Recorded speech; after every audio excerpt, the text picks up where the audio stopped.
नहीं, नहीं, मैं तो नहीं चाहता कि अब बने गैंग्स ऑफ वासेपुर। और अनुराग खुद नहीं चाहेंगे, या मोटवानी, विक्रम मोटवानी, वो खुद दोनों खुद नहीं चाहेंगे। वो इतने, मैं दिल्ली में ही था तो मैंने किसी को बोला, एक महिला मित्र थी हमारी, उनको बोले चलो ज़रा पार्क चलते हैं। चित्तरंजन पार्क चले गए, वहाँ पे बैठे हुए थे तो मैंने इधर-उधर देखा, कोई आ तो नहीं रहा। अचानक से उसके हाथ पे हाथ रख दिया, तो उसने हाथ छिड़का, किया ये क्या कर रहा है? तो मैंने मन कर रहा था हाथ रखने का तुम्हारे हाथ पे। तो उसने बोला कि यार ये तो इल्लीगल है। अब जैसे उसने इल्लीगल कहा, मुझे मेरठ की पुलिस और बुढ़ाने की पुलिस याद आ गई कि मेरी पिटाई हो रही है। मैं डर गया एकदम और मैंने माफ़ी मांगनी शुरू कर दी, आई एम सॉरी, और रोने भी लगा, मैं आई एम सॉरी, मेरे से गलती हो गई। नमस्कार दोस्तों, नवभारत टाइम्स में आपका स्वागत है। आज हमारे साथ मौजूद हैं एक ऐसी शख्सियत जिनके बारे में कहा जाता है कि बस नाम ही काफ़ी है। हर दिल अजीज कलाकार नवाजुद्दीन सिद्दीकी। स्वागत है सर, बहुत thank you sir, thank you very much.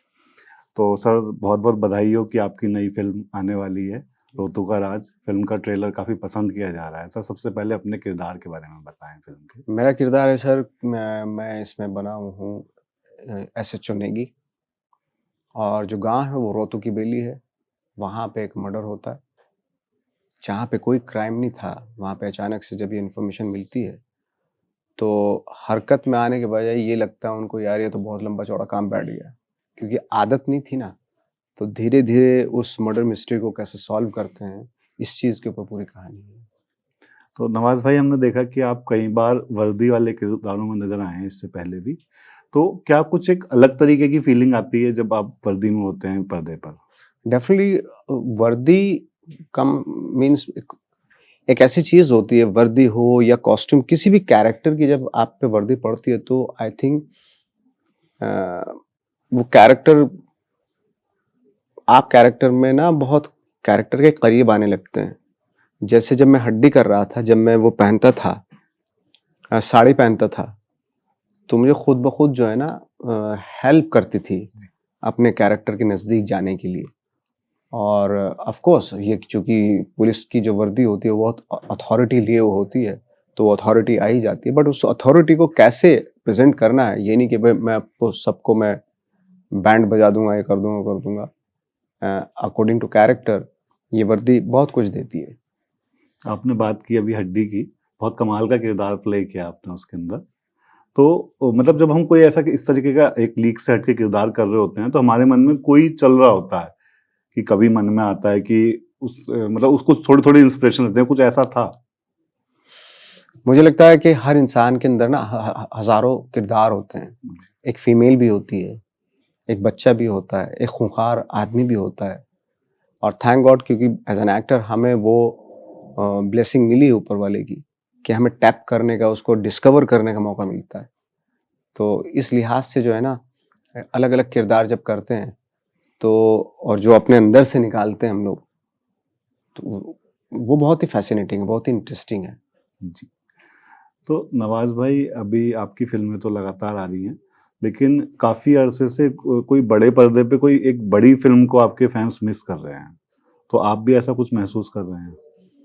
नहीं, मेरा कोई ऐसा लगाव वैसा है नहीं है। जहाँ पे जो फिल्म आए, हमें मेरा देखिए, मेरा हम लोगों का काम क्या होता है एक्टर का, जब तक वो प्रोसेस है, फिल्म मेकिंग जब तक हो रही तब तक बहुत इंटरेस्ट होता है। ये डिपेंड फिर करता है उनके ऊपर, जी प्रोड्यूसर डिस्ट्रीब्यूटर के ऊपर, इस फिल्म को कहाँ पे रिलीज करना है, कैसे करना है, यही है। जी मेरे को ऐसा कोई शौक नहीं, मेरा काम वहीं तक खत्म हो जाता है जहाँ मेरा किरदार खत्म होता है।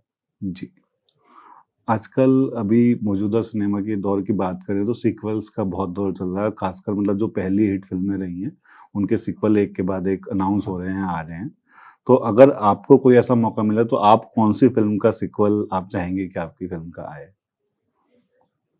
मेरा ऐसा कोई शौक तो है नहीं कि भाई कोई स्किल, अगर आप बोल रहे हैं तो ऑफ कोर्स मैं चाहता हूँ कि रमन राघव का सीक्वल हो, ठाकरे का सीक्वल हो। जी। बड़ा साहब ठाकरे का जो रोल किया था मैंने, उनका सीक्वल हो, वो अच्छा लगेगा। अभी मैं पीछे अनुराग कश्यप साहब से मिला था, तो उनसे भी मुलाकात में मैंने इस तरह से पूछा तो गैंग्स ऑफ वासेपुर को लेकर बात आई थी, तो उन्होंने आपका जिक्र भी किया कि नवाज भाई भी बता पाएंगे इस बारे में। तो सर, उस नहीं, बारे नहीं, में। मैं तो नहीं चाहता कि अब बने गैंग्स ऑफ वासेपुर। और अनुराग खुद नहीं चाहेंगे, या मोटवानी, विक्रम मोटवानी, वो खुद दोनों खुद नहीं चाहेंगे। वो इतने क्रिएटिव लोग हैं कि उनको एक बार करके ना दूसरी चीज़ों को डिस्कवर करने में ज़्यादा मज़ा आता है। जी और क्रिएटिव लोगों का यही वो होता है। वो धंधेबाज लोग तो हैं नहीं, है ना? तो इसलिए वो निकल जाते हैं, दूसरी दूसरी चीज़ डिस्कवर करने की तलाश में निकल जाते हैं। वही होना भी चाहिए आई थिंक। ये जी नहीं कि तो फिर प्रोजेक्ट हो जाते हैं ना भाई, एक चीज़ हिट हो गई तो आप फिर उसका 3rd सीज़न बनाओ, फिर 4th सीज़न बनाओ। इसलिए सेक्रेड गेम्स भी अगर आप देखें तो 2 ही जी सीज़न है और उसमें कंप्लीट भी हो जाता है वो नॉवेल। उसके बाद उन्होंने कभी कोशिश ही नहीं की, ना करना चाहा कि उसका 3rd जी सीज़न बने। मतलब आप खुद भी इस तरह की चीजों से इत्तेफाक मैं रखते खुद भी हैं? इत्तेफाक नहीं रखता हूँ, फ्रैंकली स्पीकिंग। जी जी जी जी। हाँ मतलब अभी हम ऐसा देख रहे हैं कि जो कई बार जबरदस्ती भी सीक्वल अनाउंस हो जाते हैं फिर वो उतना अच्छा नहीं कर पाते। कर पाते हैं नहीं कर पाते हैं वो तो मुझे नहीं मालूम, वो तो डिपेंड करता है उस प्रोजेक्ट पे। बट हमारा पर्टिकुलर अगर देखा जाए, मेरा जी बिल्कुल भी जी मन नहीं होता। जी जी जी। तो नवाज भाई आप तो इतने लंबे समय से एक्टिंग के फील्ड में हैं, काफी लंबा अनुभव है। तो आपने मतलब अब जैसे ये ओटीटी का अपने चरम पे है, कोविड के दौरान ओटीटी ने बहुत अच्छा ग्रो किया और अभी भी अच्छा चल रहा है। तो आप मतलब एक सिनेमा जो बड़े पर्दे का सिनेमा था और ओटीटी में दोनों जगह आपने काम किया, तो दोनों जगह में आप कुछ एक खास बदलाव महसूस करते हैं?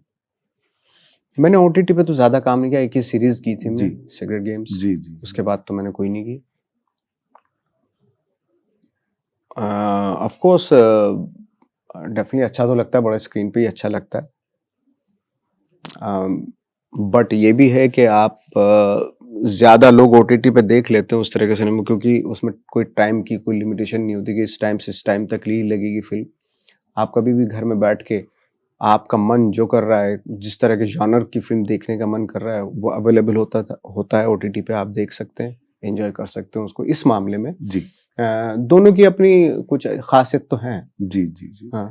आपने बात की बड़ी स्क्रीन की बड़ी स्क्रीन अच्छी लगती है, लेकिन आजकल अभी खासकर इस समय के बड़े पर्दे की बात करें तो सिनेमा पे फिल्में कोई बहुत अच्छा प्रदर्शन नहीं कर पा रही हैं। तो आप इसकी क्या वजह मानते हैं? मुझे तो सर पता नहीं कि क्यों नहीं कर पा रही हैं। क्योंकि मैं तो ज़्यादातर फिल्में देखता नहीं हूँ।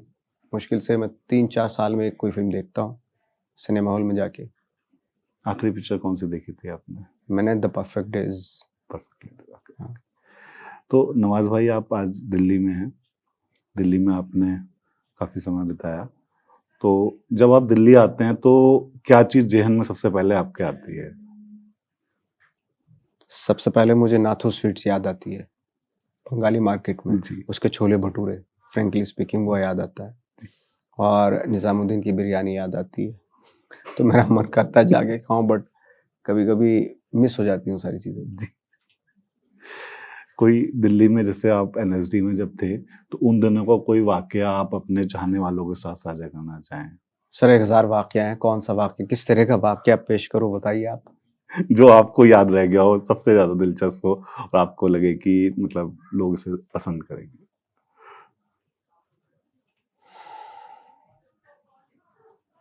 मेरा एक वाक्य बड़ा वो था, वो मैंने फिल्मों में करी ली, गैंग्स ऑफ वासेपुर में, जी जब हुमा के साथ।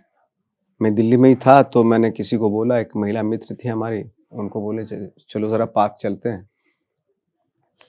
चितरंजन पार्क चले गए, वहाँ पे बैठे हुए थे तो मैंने इधर उधर देखा, कोई आ तो नहीं रहा। अचानक से उसके हाथ पे हाथ रख दिया, तो उसने हाथ छिड़का, किया ये क्या कर रहा है? तो मैंने मन कर रहा था हाथ रखने का तुम्हारे हाथ पे। तो उसने बोला कि यार ये तो इलीगल है। अब जैसे उसने इलीगल कहा, मुझे मेरठ की पुलिस और बुढ़ाने की पुलिस याद आ गई कि मेरी पिटाई हो गई है। मैं डर गया एकदम और मैंने माफ़ी मांगनी शुरू कर दी, आई एम सॉरी, और रोने भी लगा मैं, आई एम सॉरी, मेरे से गलती हो गई। तो फिर उसने मुझे समझाया कि तू मैच्योर है, तो कुछ भी चीज़ चाहिए पूछो, परमिशन लेनी चाहिए। ये थोड़ा ना कि आप किसी के घर जा रहे हैं, नॉक करके जाते हैं ना, ये थोड़ा ना धर धर धर घुस गए उसके घर में, किसी के भी घर में। तो वो वाकया मुझे बहुत याद आता है दिल्ली का एक्चुअली, जब भी मैं आता हूँ। आपको कुछ भी मतलब याद आता होगा कि ये लीगल है तो कुछ नवाज भाई आपने फिल्मों में इतना नाम कमाया, कभी ऐसा ख्याल भी मन में आता है कि अगर आप एक्टिंग के फील्ड में ना होते तो क्या कर रहे होते? फिर मैं मॉन्क होता, क्योंकि मैंने थिएटर में आने से पहले धर्मशाला चला गया था मैं। अच्छा तो 15 डेज तक वहाँ रहा था, मॉन्क बनने की तलाश में था मैं। नहीं बात बनी तो मैं वापस आ गया फिर। तो यही होता है शायद, मेरे दिमाग में बहुत सारे विजुअल आते थे कि मैं मॉन्क बन गया हूँ, इस तरह की चीज़ें आती थी। मेरा शौक था, मेरा मन था कि एक वक्त पे मैं जाऊँ वहाँ पे और हमेशा के लिए वहीं रहूँ। तो आपको हंसी आ रही है सर? नहीं और नहीं, ये सच है। एक दिलचस्प, मतलब एक आपने अपने पर्सनैलिटी की एक नई चीज मतलब हाँ, ऐड की। ये शायद किसी को मैंने कभी बोला नहीं, बट जी फैक्ट है ये बात। जी जी जी जी जी। तो नवाज भाई, फिर जो आप एक्टिंग में आप बता रहे हैं कि वहां पे बात नहीं बन पाई और फिर आप एक्टिंग की तरफ आए, तो वो क्या वजह रही कि मतलब आप एक्टिंग की तरफ, और मतलब या पहले से भी आपने एक्टिंग की तरफ आने का जो मन बनाया, वो क्या फैक्टर था? क्योंकि आप तो मुजफ्फरनगर के रहने वाले, बुढ़ाना के रहने वाले, वहां से तो लोग एक्टिंग में बहुत कम है, हम बहुत कम है, होता ही मतलब नहीं, है ही नहीं, है ही माहौल ही नहीं है ही है। नहीं, हाँ आप ही हाँ, आप तो जानते हैं। तो वो क्या फैक्टर है, वो जानना है मुझे। एक्चुअली मैं जब तक वहां था तब तक तो मेरे ख्याल में नहीं आया था कि जी मैं जाऊंगा, बट बाहर निकलने के बाद जो है ना, मैं जैसे आवारा घूम रहा था तो किसी ने मुझे थिएटर दिखा दिया। जब मैंने थिएटर देखा, मैंने कहा यार ये चीज़ कमाल की है, स्टेज पे एक्टर है और यहाँ ऑडियंस बैठी है, वो अच्छा करता है तो अप्रिशिएट करते हैं, बुरा करता है तो हूट करते हैं। और ये मैं ये अगर करूँगा तो मैं पूरी ज़िंदगी बोर नहीं हो सकता उससे। बाकी चीज़ों से मैं बोर हो गया था एक्चुअली। मैं जॉब भी करता था, उसमें भी बोर हो गया था। तो नहीं यार, ये किया जा सकता है पूरी ज़िंदगी के लिए। तो मैंने सारी चीज़ें छोड़ के जो है, वो जो केमिस्ट्री नज़र आए ना मुझे थिएटर के, मतलब एक्टर की और ऑडियंस की, कि उसके साथ-साथ रोते भी हैं, हँसते भी हैं, सैड भी होते हैं, सब कुछ उसके साथ चलता है। तो इससे फ़ैसिनेट होके ना मैं इस फ़ील्ड में आया एक्चुअली। तो नवाज भाई, जैसे आप तो हमारे क्षेत्र से ही हैं, तो उधर एक चीज आपने देखी होगी कि जब आप कोई बड़े आदमी बन जाते हैं और अपने क्षेत्र में जाते हैं, तो एक रोला ही अलग होता है। तो उस वाली फीलिंग के बारे में बताएं मुझे। अरे सर, कमाल की फीलिंग है। मैं तो जब भी जाता हूँ तो पूरे मतलब अधिकार के साथ मेरा ऐसे पकड़ते हैं मुझे, इधर आ, चल भाई 10-15 फोटो खींच। और जैसे खींच जाते हैं तो धक्का दे देते हैं, हो गया, निकल जाते हैं, देखते भी नहीं फिर। तो ये हमारे क्षेत्र में हो सकता है जी। तो इस तरह की बड़ी बड़ी कई बार इंसिडेंट हुए मेरे साथ जी ऐसे जी जी वहां जी पे। जी। तो जैसे आपने बताया, दिल्ली में आके सबसे पहले आपको नाथू स्वीट्स और निजामुद्दीन की बिरयानी याद आती है। जब आप अपने गांव जाते हैं सबसे पहले क्या याद आता है? मुझे मेरे गांव तो ऑफ कोर्स बचपन याद आता है। आप चले जाते हैं अपने बचपन में और बहुत अच्छा फील होता है, हल्का फील होता है।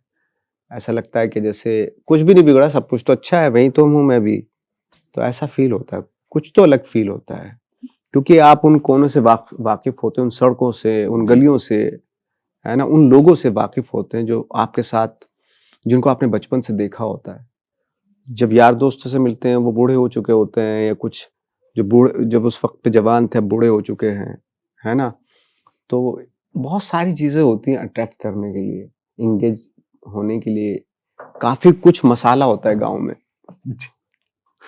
तो नवाज भाई, आने वाले दिनों में हम आपको और किन प्रोजेक्ट्स में देख पाएंगे, किस तरह की फिल्मों में देख पाएंगे, कुछ उसके बारे में आप बताना चाहेंगे? हाँ, मेरी कुछ फिल्में हैं, जैसे कोस्ताव है, वो रिलीज, वो आई थिंक 3 दिन पहले ही उसकी शूटिंग खत्म हुई। जी।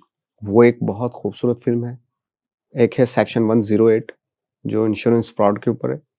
एक मैंने खुद ने प्रोड्यूस की है फिल्म, वो है I am not an actor, ये टाइटल है उसका। तो होपफुली जल्दी से ये फिल्में आएंगी और आपको मालूम जरूर पड़ेगा। आपने बहुत ऐसे किरदार किए जो लोगों को मतलब हमेशा उनके ज़हन में जिंदा रहते हैं, याद रहते हैं, जहाँ कहीं बैठते हैं उनकी बातें होती हैं। लेकिन फिर भी एक एक्टर के मन में बहुत सारी चीज़ें ऐसी होती हैं कि जिन्हें वो अभी करने से बाकी रह गई, हाँ, मन में चलता रहता है कई साइड बहुत में। बहुत सारी चीजें हैं, अब तो और ज्यादा होने लगा मेरे दिमाग में कि बहुत सारे किरदार हैं जो मुझे कर पाऊंगा या नहीं कर पाऊंगा मैं इस जिंदगी में, बट हैं बहुत सारे किरदार हैं जो करना चाहता हूँ, अलग अलग तरह के। किसी का आप जिक्र करना चाहें? ओशो। ओशो का किरदार निभाना चाहते हैं। बहुत बहुत शुक्रिया नवाज भाई हमसे बात करने के लिए, और आपको ईद मुबारक। आपको भी बहुत बहुत मुबारक। धन्यवाद। शुक्रिया।